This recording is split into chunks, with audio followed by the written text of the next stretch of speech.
informação muito importante, porque assim, quando se trata de alimentação, tanto para gestante, lactante e pós-parto, crianças, bebês, isso é muito importante e é uma das coisas que a gente mais recebe pergunta no site. Eu tô aqui com a Tatiara, nutricionista infantil, e ela vai dar uma super dica pra gente, essa onda de sem lactose, sem glúten, alergia à proteína do leite, é algo que está acontecendo muito hoje em dia.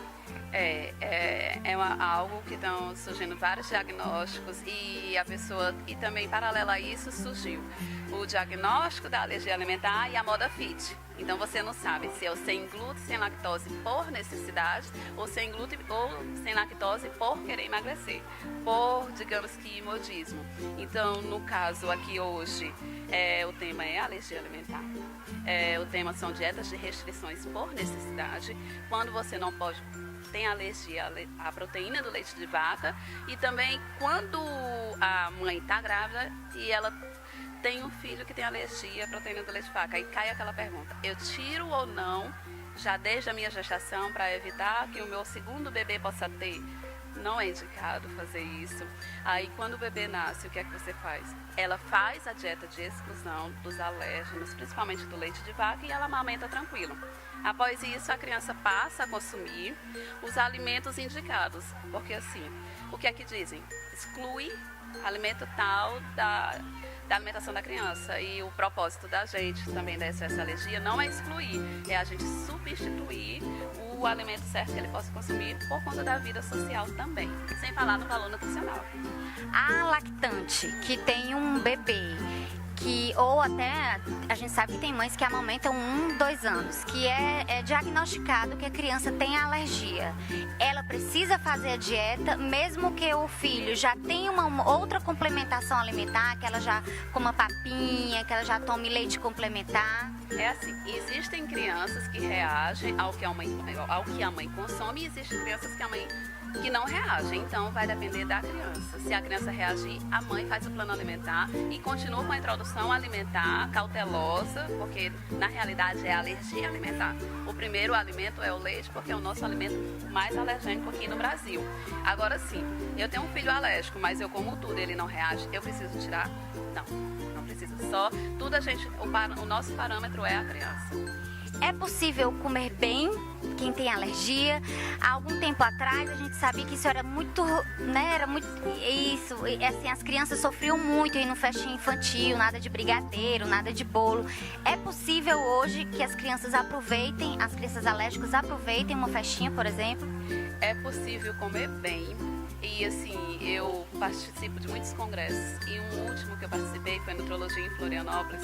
Saiu uma pesquisa, uma estatística de que as crianças com alergia alimentar são crianças mais saudáveis. Por quê?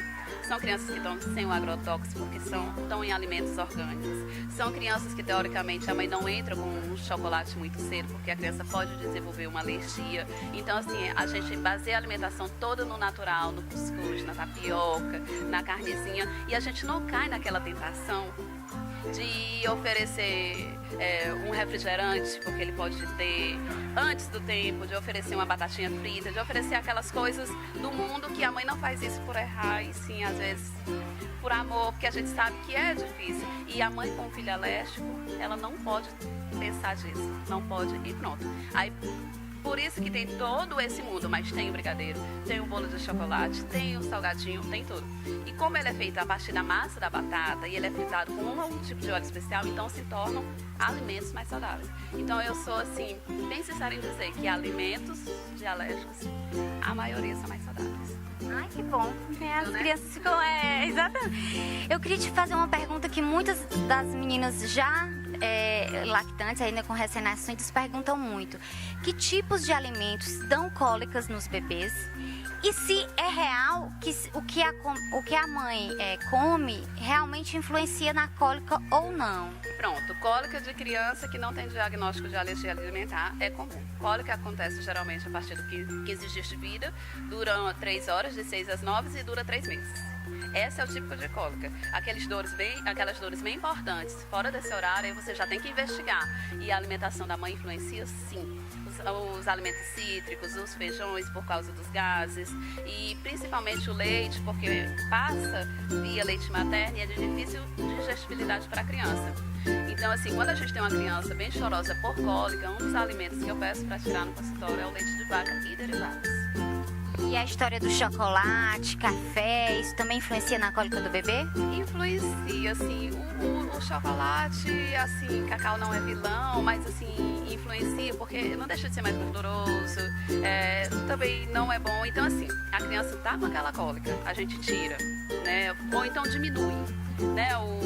Eu digo assim, vamos tirar o feijão só quando o bebê é bem no comecinho, porque a gente precisa do feijão. Ou então faz todo aquele remolho para tirar o enxofre, porque o problema do feijão são os gases, certo? Aí não entra com a Coca-Cola, com os refrigerantes, justamente por causa dos gases, e não entra com chocolate. Espera um pouquinho, estabiliza e vai. E é sempre mais saudável, né? Te agradeço demais pela dica, o evento está incrível e muito obrigada pela sua participação.